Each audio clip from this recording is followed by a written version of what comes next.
12 anys. M'he llegit aquest llibre que es diu L'Odissea i ara us vaig a parlar d'ell. Tracta d'un guerrer que es diu Ulisses que navega fins a Ítaca després d'una batalla, però no serà tan fàcil tornar a casa. Un ogre llança un malefici per a viure una aventura en cada illa. Arribarà Ulisses sa i fora de perill a Ítaca? Llegeix el llibre i ho descobriràs. La part que més m'agrada del llibre és quan Ulisses s'enfronta a l'ogre.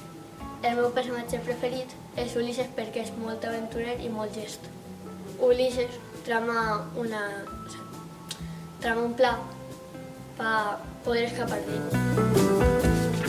Així és quan Ulisses s'enfronta a l'ogre, que es diu Polifem. Si t'agraden els certs mitològics i les aventures, aquest llibre és per a tu. I fins a ser el meu booktuber. Adéu!